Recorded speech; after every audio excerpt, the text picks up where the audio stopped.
Jared, and is going to speak about his own life journey with Kiruv tips along the way.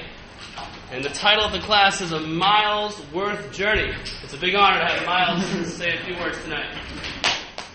No problem. Thank you guys very much. Should I close the door? Is that awkward? I just want to feel like it's. So I'm a student in Torah Yeshiva. I'm in the second year of their 2-year rabbinic training program. So it means another 6 months where we're just starting Chazara and all the little Shabbos is what we're doing right now. Another 6-7 months we'll finish up. A lot of the guys are going into different areas of Kiruv or Rabbanos, different areas. I wasn't always necessarily geared for like a rabbinic track in my life, let's say.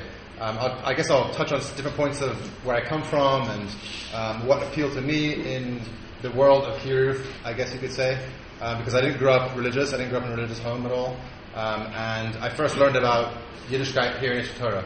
Right? They have an essentials program here. I don't know if you guys are aware, like drop-in classes for everyone, and they do like an essentials program where they get groups of guys for 3 weeks. So I came and I did a 3-week program here at Torah in the summer of 2012. I was 28, almost 29 years old. I came for very much just as very whimsical, non-committal. I was not interested in necessarily in Jewish philosophy or Jewish spirituality. I was not interested necessarily in the Torah. I was traveling in Europe. I was traveling, and I came to Israel, but I wanted to do something a bit more interesting than just like stam travel, just another museum or another historical site. So I've been recommended Aish Torah and their essentials program. So that was like, it was kind of just like off the cuff. I came and did a 3-week program there, and that was the first time I'd been exposed to any Torah education, if you could say. So the first time I had heard of Shema Yisrael was here. I didn't know Aleph Beis. I didn't grow up with any Yom Kippur observance or any Pesach observance or anything like that. So it was really to the credit of Aish Torah that sort of got me on the path. So I'll share with you some of the points that I found meaningful to me personally. Part of what interests me about what you guys are doing is that the whole topic of Kiruv is a very fascinating topic because you're dealing with so many different areas, and it touches on psychology, it touches on intelligence, it touches on upbringing, it touches on emotional state, it touches on so many different areas that are kind of all the depth of a human being is kind of is touching on the whole sugya of Kiruv, and whether or not a person is going to be interested in what you're telling them, whether a person wants to hear what or will be willing to change your life. It's a very fascinating thing.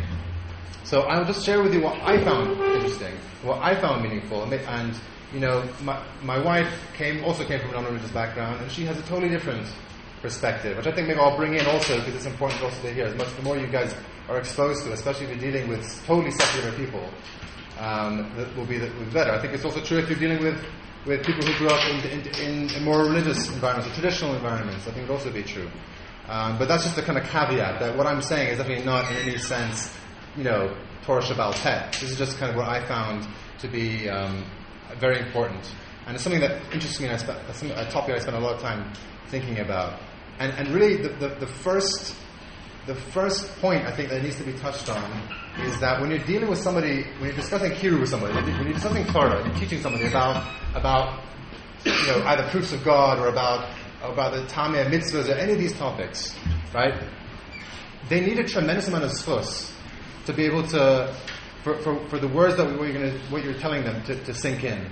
You need a tremendous amount of zchus to carry them on that journey, basically from where they're at to the point where they feel identify as a Jew, or they're Shomer Shabbos, or they're learning Torah, or whatever metric it is that you want to use to gauge whether or not what you're doing is successful, or whether or not you are being makar of them or not, or whether or not they're actually coming from. I'll speak about that not being our motivation in a second, but whatever it is you're using as a standard to measure whether or not they're actually being makabel what you're telling them, and whether or not what you're saying is having an effect on them, they need an enormous amount of zchus. I've seen people in the yeshiva. I've been in yeshiva now for 6 years here. I've seen hundreds of people come through the yeshiva, right? And a lot of people have come and stayed for 6 months or a year or more than a year, and some of them go back home and they drop it all, right? It's amazing. So a makarev has spent, could be a year or 2 years getting that person into yeshiva, and they spend a year in yeshiva, and then they go back home and they're just in a circumstance with it, or whatever it is, they had troubles that they weren't dealing with, or whatever it is, and they don't end up keeping it or following through in their lives, right? So it really is. My point is that you have to have something more than just I want to make this person from to be your motivation when you're dealing with someone like this. I mean, you have to. If it is just like I want to get this person Shomer Shabbos and that's my only metric, then you're in for a wake up call, because it's going to be very hard to make someone Shomer Shabbos. It's going to take years of your effort, and for you to be motivated along the way, for you not to be burnt out, you have to have a different perspective. You have to have a perspective of I want to give to this person. I want to provide an anchor to this person. I want to help this person through whatever matzav they're in right now. Or whatever it is it could be for that person. But if you're trying to make this person from, you're going to burn out. If you're trying to make this person Shomer Shabbos, then it's going to be extremely challenging for you, and it'll take years. It could take years for a certain person. I'll give you a story about persistence that I think was a very telling story.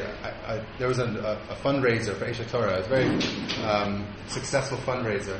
And he kind of deals with the sort of like the high net worth individuals. He's the kind of person that he's like the person he really works with are people that are big donors.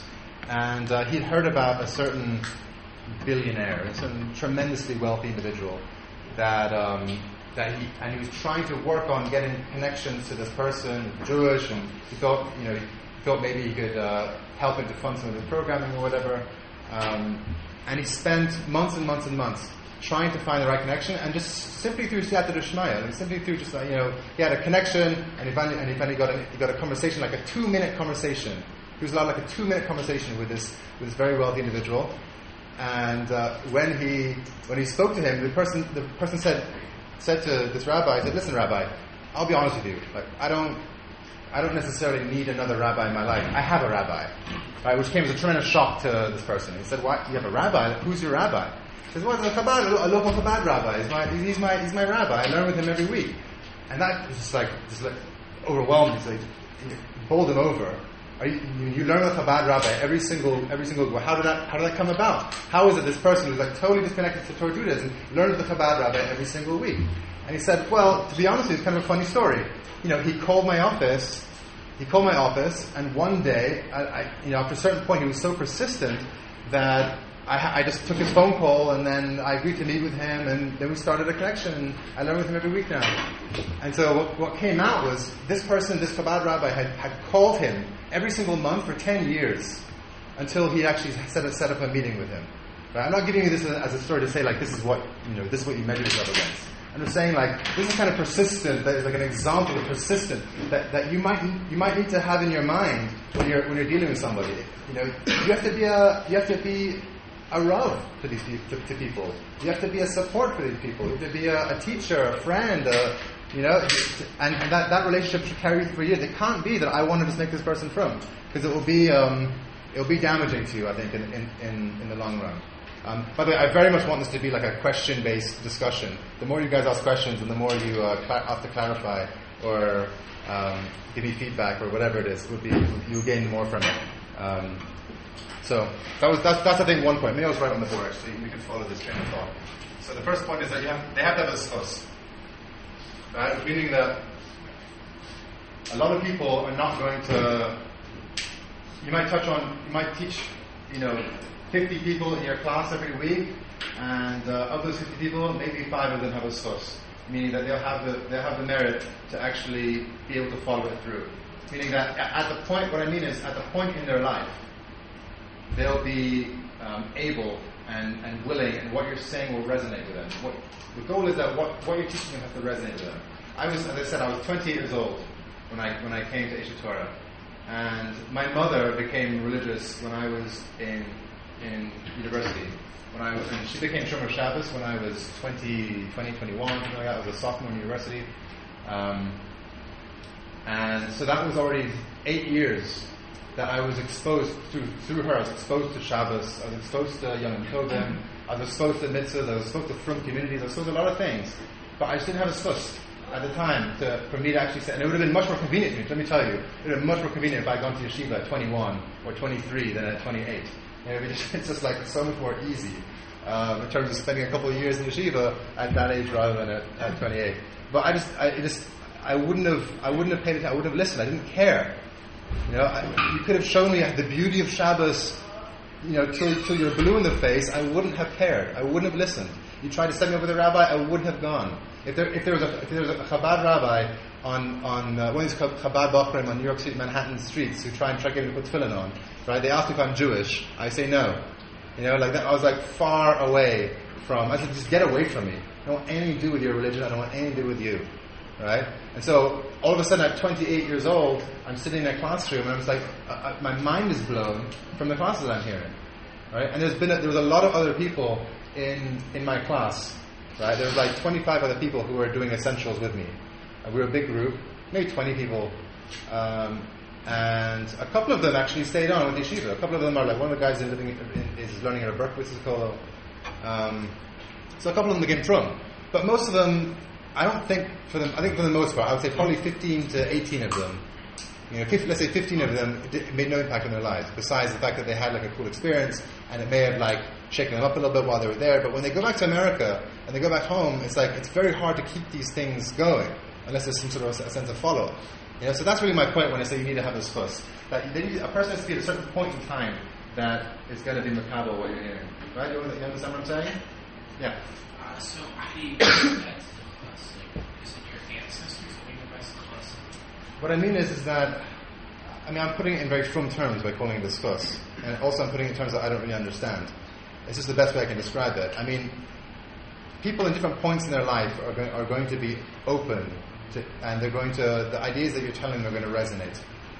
That requires maturity, that requires experience, that requires, Hashem is going to open doors for them. When they're ready, Hashem will open doors for them. Right? And you guys are supposed to be that door. Right? So you're that's what I mean by skos. It could be like a Bubby in Poland was davening, and so therefore now, I don't know. I have no idea.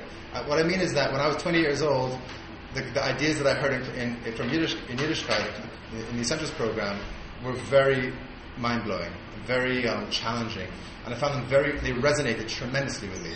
Whereas at the age of 21, I would have been totally closed off. There's no way you would have gotten through. Right? So you might encounter people, Jews, that you might think this person is ready for a Torah class. You might think this person is ready to go to yeshiva, and they're not ready. Right? You can't blame yourself if they're not ready. Right? That's kind of what I mean. So you have to be aligned. Oops, wrong one. Let me do that one. Here. You have to be aligned. Right? That you're sending out a ropes, and when they're ready, they'll grab hold. Right? That's your role, and that's a life goal. Right? You're going to spend your life sending out lines to people. Right? And you have to keep it up. You have to be persistent. Right? Invite them for Shabbos when you guys are married and have homes. Ask them if you want to learn with them. Call them once a month. Call them. Be organized and follow up with them. And when you have somebody that you have a relationship, build a relationship with them. Be a real person. Don't be a makarev. Be a real person. And then over the course of time, you are representing Torah Judaism. So there's going to be naturally you'll be a rope for this person when the time is right. When Hashem thinks it's ready, you'll be a rope. And that's my point here. Right? And this is also on the flip side also that you can't blame yourself. If you can't feel like you failed somebody because you didn't get this person to yeshiva when you thought the time was right. It's not about you or what your plans are, right? Hashem makes the plans, right? That's point number one. When they're in this stage, let's say they're in the stage where they're not necessarily being makabel, so you might have an inclination to kind of play all the trump cards. You spent a lot of time training in Aish Torah, and now you learn all the proofs of God. You learn all the proofs of Torah, right? You are a maverick, a ninja of Jewish hashkafa, right? Any question you can just blow it out of the park, right? it might be better not to play those cards with this person. Because if you, for example, I think part of the reason why I found the ideas of, for example, national revelation, Har Sinai, right? To this day, the idea of national revelation as a proof, let's call it, the validity of Judaism, I find it still tremendously powerful, right? But I'd never heard it before, right? So when I was so the first time I heard it was in a classroom here, right? And if I'd heard it when I was 21, when I was in a stage where I just totally did not want to hear what you're telling me, right? I'd be like, yeah, I know that already. Yeah, I heard that already. Yeah, I don't, tell me another thing, right? So you can see already that it's not, when the time is ready, it's going to be so much harder to break through. So you might have an inclination to just kind of play all the trump cards, bring out the heavy artillery, just to beat submission to this guy, and like beat the truth of Judaism to this guy, and he's not going to change anything, and it could do more damage in the long run. That requires a certain nuance, a certain sophistication for you guys to be able to read that. You have to. That comes with the relationship. You have to know when the time is right to sit down and say, listen, it's not just about the beauty of Shabbos and about Judaism being really deep. It's about also the truth, and there's the Torah is true, and God expects from us X and Y, right? That discussion you have to know when the time is right. And that's something that I can't really speak to intelligently about right now. Another point is that what I said is that you have to give him what he needs. You have to be a giver, right? You have to. This is Chazar, what I've been saying about, but I just organize it a little bit more instead of being just a stream of consciousness. You have to train yourself to be a giver, right? If you come into the role of Makarev as I'm trying to make this person Shomer Shabbos, then you're being a taker, right? Your role has to be a giver, right? You want this person to be religious because you think it's better for him. You think that a connection to God is going to improve his life. It's going to deepen his connection. Deepen him as a person, make his life more enriched, give him a happier life, a more successful life. If you're just trying to like, score another victory for Klal or getting another Jew in yeshiva, you're being a taker, right? It's a sign that you're seeking kavod, and it's not a good sign, right? You have to be a person that is Moshe Nefesh. It means that you have to be altruistic as best as you can, right? Do you guys understand what I'm saying? It's a Pasha point.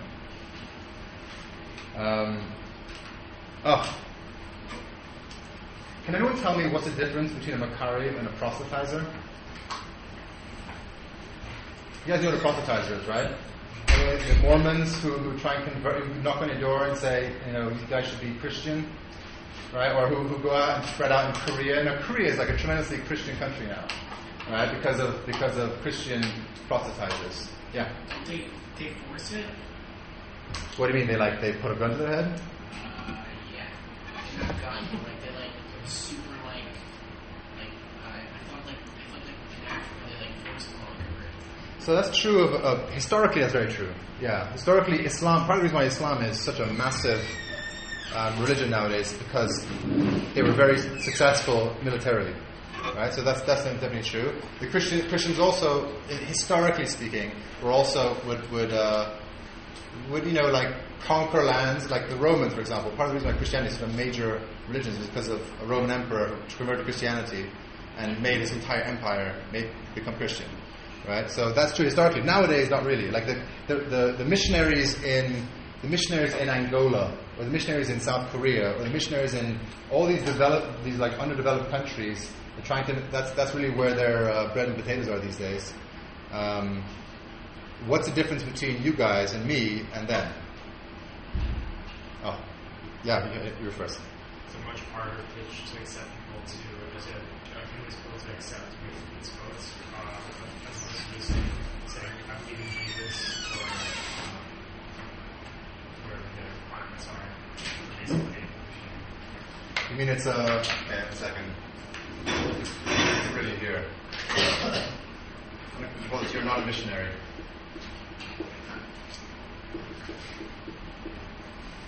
What's your name? Sam. I think you're touching on something important.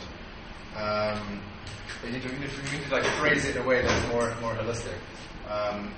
Okay, we'll say it's not. It's much harder. So can you expand on that a little bit more?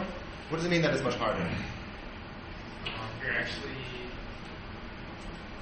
it's much more commitment that you're expecting them to be. Right. You are a Christian process.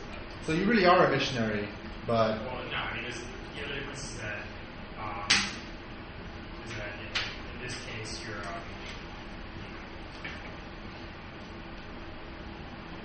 I think with proselytizers use like very emotional arguments and really believe that if the person doesn't convert to Christianity, then they're going to go to hell. right, That they're like absolutely right. The person's absolutely wrong. right. I think you were saying it's truth. We're going to try and develop that idea a little bit more. Yeah. Do they actually care about them? Actually, they also might care about them. I don't know if that's not true. I assume that missionaries, Christian missionaries, care about people, and that part of what they're doing is they really want to save souls. I met missionaries. I used to teach English in China. I taught English in China for 2 years, and my first year I lived in a very, very rural place, and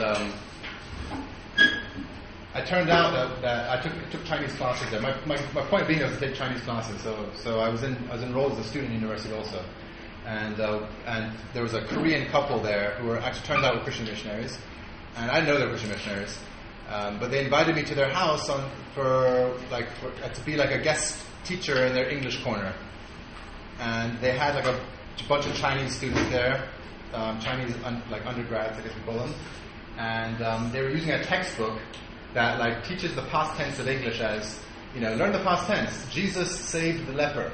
The future tense. Jesus will save us all one day. That's how they taught English. It's like they're really just converting people to Christianity and teaching Christianity. It was very clever actually. But so in China they really kicked out of the country if they're missionaries. But anyway, I thought it was just amazing. But they were really they really cared about people. They were lovely people. Really, really lovely people. So I don't know if it's necessarily true. Yeah, you want to say something? Well, we're not going after Gentiles. They're going after everyone. So, a missionary means you're trying to convert outsiders into your religion. Yeah. And Makarev is trying to bring people who are already in your religion to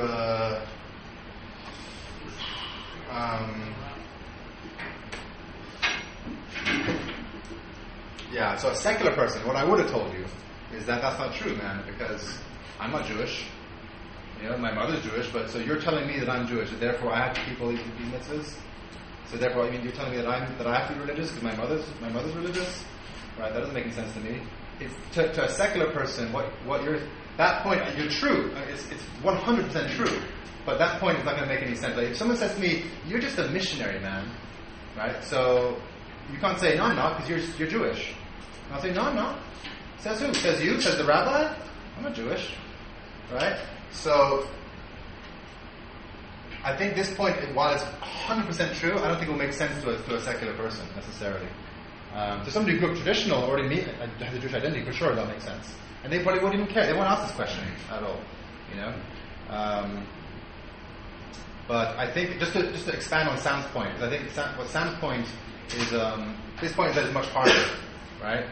I think what he means to say is that to get someone, a missionary is just trying to teach someone that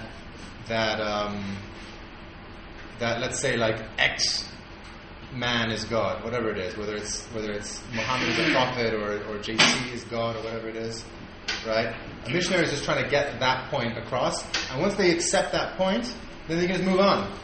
Because to be a Christian, all you need to do is say like, I believe this is true, and that's it, right? It doesn't necessarily require anything more out of the person, right? But then what Sam's point was that for a Jew, for you to missionize a Jew, right, you're basically having to get him to daven 2 times a day, keep kashrus at home, keep taras mishpacha when he gets married, keep Shabbos and Yom Tovim.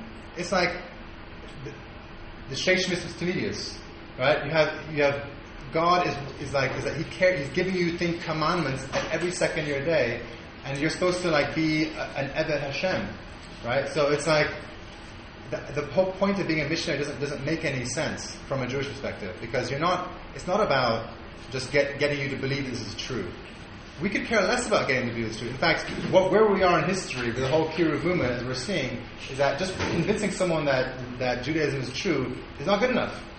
Right? Telling someone that it's true is one brick in the wall, but it's not the point. Like you're having to nurture them and develop them and get them to feel like you're bringing them to Makariv, you're bringing them closer, right? Their heart, you're getting their heart into it, right? It's a much deeper level. It's a much more holistic level, and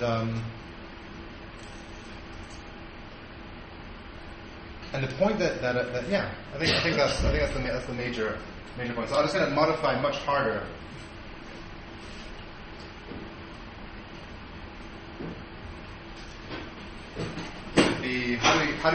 How do we summarize this on a point? Can anyone summarize this? Yeah. Change of lifestyle. Yeah. I mean, a missionary is just trying to prove to you that just trying to get you to persuade you that this is true, right? But we're trying to get them to understand on like a very deep level and to change their lifestyle from it. Right. I'll say it's maybe more holistic. I can't really summarize this point. Holistic lifestyle, maybe. And the whole truth, the whole persuasion is irrelevant. That's really a major point. So that's holistic means kind of comprehensive. It means on every angle. It's not just about persuading someone. It's not about persuading them that God is real and that the Torah is divine. It's about helping them to see the world through the lens, as a Jew, right? It's much more comprehensive. So this brings us. This leads us to the next point, which is that we're not necessarily. Can I erase this? Okay, it's a little bit small here. This is not even open. I'm assuming it's okay to open this. By the way, I was one of the people that proving religion and proving God and Torah to be. I was one of the people that found that very, very important. Yes. Just a question of clarification. Yeah. Because the way you're talking about Torah in a certain way is somebody comes to Aish Torah, somebody comes to a program, somebody approaches you, right, and then you start engaging them. Right. Versus let's take the Chabad way. They stand out on the streets, they go actively trying to get people to come to them. How are you defining Kiruv? Is it when somebody's interested, then you start the relationship, or do you actively, you see somebody on the bus who looks Jewish, so knock on, tap them on the shoulder and try to start. So is it? It's all of that. It's all of that. It's all of that. Yeah. I think there's a big difference between if somebody taking the first step versus you going out and trying to bring them into it. I mean, when someone's ready to take the first step, that already shows that they're all the hard work's already done. No. I mean, they're already. There's a starting point versus. Again, you just talking about missionaries. They knock on doors. Right. They knock on another door. They knock on another door. Is that the role that we're supposed to be playing? Just knocking on as many doors as we can to try to see, or is it more waiting for somebody to show some interest and then starting from there? Personally, I think knocking on doors is I don't think you literally meant knocking on doors. I'll answer you literally. Somebody walks by and say, "You mind putting on the phone for a second?" Right. So I think that we need all of it. I think knocking on doors is impractical because it's just you're kind of invading someone's personal space a little bit, and that's just it's not a good way of starting a relationship with somebody. But I could be wrong, and I think that for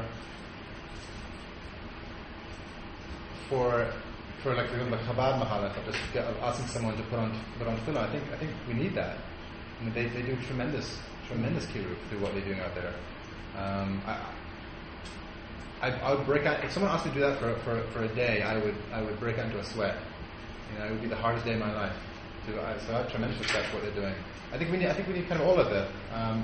I wasn't picturing kiruv as being a particular style, let's say. But definitely, for example, many of them are like the face of Kiruv today in a major way is college campuses. And at college campuses, there's an aspect of that. People, it's called tabling. You put a table out and you ask people, are you Jewish? Are you Jewish? You want to come to Shabbos? You want to do this? Blah, blah, blah. It's not so far off from the Chabad approach. I mean, you're engaging people without them coming to you. You're going out to them. But there are branches that rely on people picking up the phone or coming to an event or something like that, which is already there. And a lot of times, a lot of the branches, for example, they'll have social events as part of their Kiruv package, right? They don't know. The person coming to a social event doesn't necessarily think that this person is trying to teach me about Torah. They're just coming to a singles event, something like that. So that person still is just the same as knocking on the door, quite frankly. But the person who comes to them is I think a small population. So I wasn't picturing anything in particular, but yeah, thank you for clarifying. In terms of a sense of approach, Aish Torah is very big on like proofs, and it's when I was here for a couple of years, I felt kind of Kiruv from a certain sense because I was a person that, like I was saying, proofs meant a lot to me. It never crossed my mind that Torah could be so powerful, that it could be you could just show certain like full of evidence for the truth of Judaism, the truth of Torah. I'd assumed it was all nonsense and fairy tales and outdated actually. Right? So when an Aish Torah rabbi started teaching me about natural revelation, started teaching me about Torah codes or anything, there's a general Aish Torah classes I'm sure you're getting instruction on. That to me was like mind blowing. It was absolutely amazing. But it's not enough.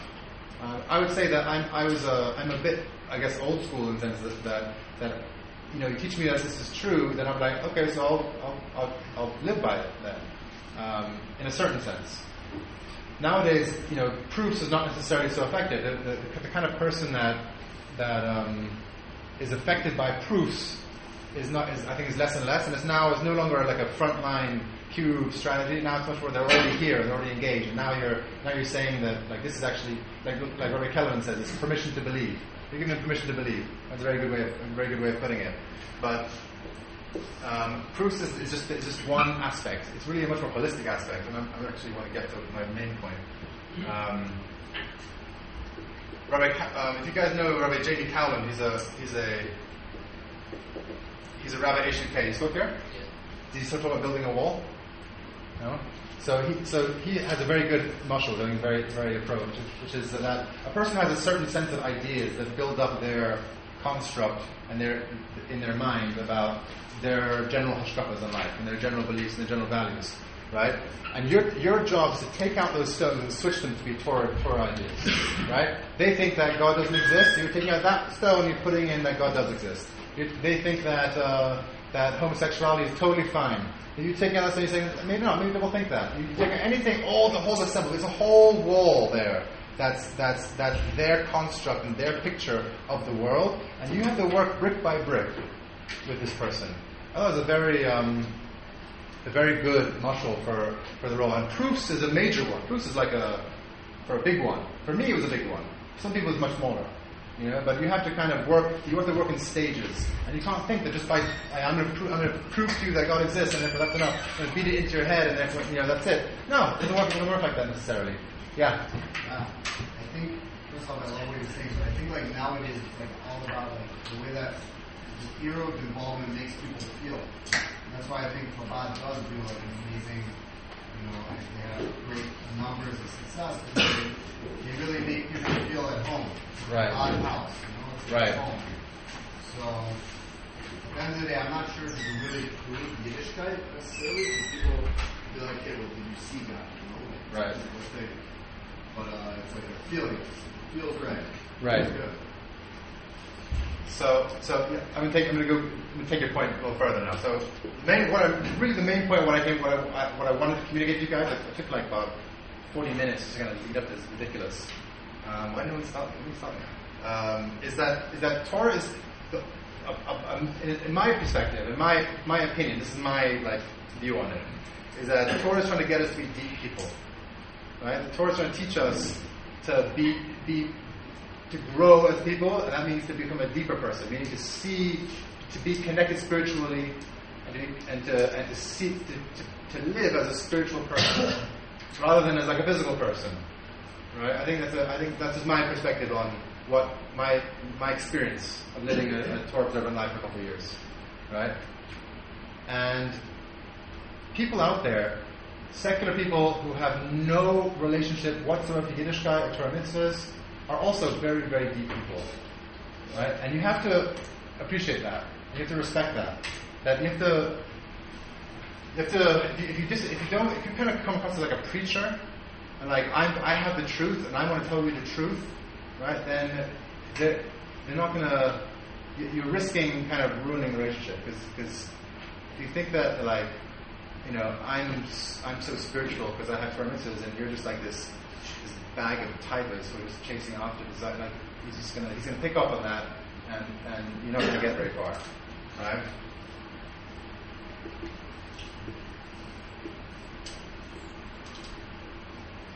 So there's an element of respect that goes into a relationship with a person, that you're learning together, you're growing together, right? If you have a chavrusa with somebody over the phone where you're learning Mikla B'Neo or probably more close to Strive for Truth, right? Then you're learning together. You're not teaching the person necessarily. You are teaching them. 100% you're teaching them, but you can't make him feel like you're preaching to him, because the person doesn't need your religion.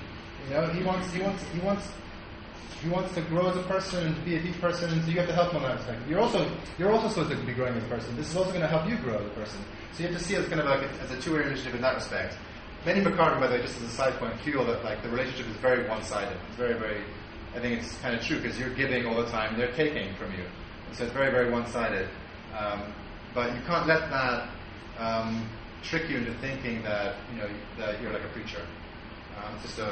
It's important to me to keep in mind. That's something that my wife really made me appreciate, because she sat into Aish seminars. She grew up very traditional but not observant, and took Aish classes and felt that the rabbi was just trying to give him the truth, and it comes across as condescending. And people are really deep. People are really they think about life. They think about they're amazed at the natural world. They're souls too, and so that aspect you're trying to enrich that aspect of them, and you're also trying to enrich that aspect of yourself. So that's my next point, is that you have to live it. This is probably the most important point, I think, of the drivel that I've been telling you for the past 40 minutes. That if you're not on fire, you're not going to do anything. If you don't really feel that Torah mitzvahs is the best way to live, then what hope do you have to convince someone else that this is the best way to live? You have to be 100% certain of that. Your life has to be on fire from Torah Judaism. Otherwise, it's just, you're not. What are you giving over? And people aren't going to necessarily. If they're not responding to the proofs, they're not responding to the classes, let them respond to you, right? You should be the example, right? The way your home, your life, and your depth as a person should be the demonstration of how amazing the Torah is, right? I think this is probably the most important point I can bring across. I would say that what I said earlier about the fact that proofs meant a lot to me is true, but I don't think that I would have necessarily stayed in yeshiva as long as I did, or the classes would have had such an impact on me as they did if I hadn't seen the rabbis hadn't been a certain paradigm for me, a certain a model of what life can be like, in a certain sense. I saw people that were very giving, were very loving, were very smart, had good values, good marriages, good homes. They were really good people and had good lives, and that impressed me because, as I said, I was 28, right? So I lived in different countries, and I'd experienced. I'd worked and lived a life, and I had girlfriends, and life to me was very it was kind of like meaningless. And I couldn't quite understand what was going on. Like I couldn't understand what wasn't connecting. I couldn't appreciate what really was what life was all about. And then when I heard these classes, they were like really overpowering and amazing, and wonderful. But if the people who were teaching to me weren't living it, and I didn't get a sense of their passion, then I wouldn't have taken it any further than I don't think than those 3 weeks, those initial 3 weeks. Because the power of ideas are, they fizzle, they fade away, and then we're left with the same old us, right? So if you want to become a successful Makarev, and you want to be you want to have a sense of you want to be a Rav and be bringing people close to Yiddishkeit, that means that you have to be close to Yiddishkeit. Fill your cup till it spills over is the commonly used example. Right? And there's a certain Rav, I meant to look him up before I came. There's a certain Rav in I think in St. Louis who runs Kiruv Shabbatonim, and he will have 900 people, some ridiculous number, something like that. Will come to a hotel. He'll rent out the entire hotel. We have a whole Kiruv themed Shabbaton for people who are in all areas of the spectrum of observance. And his main point was that when you're teaching, the most important point is not necessarily the content. It's the mitzvahs that you're doing on the day. And if it's a whole Shabbos, so you have Kiddush, and you have the Suda, and you have davening, and you'll have some classes here and there, and you have Havdalah and brachas and those kinds of things. And his main point was that the mitzvahs that you're getting them to do is that's the main point. The mitzvahs are like diamonds. That these are the ways that you connect them, right? And that has to be demonstrated through you guys, right? So that I think is my main point I wanted to discuss. I would say again, just to strengthen this idea that people are very different. And you have to kind of get a sense for what a person needs.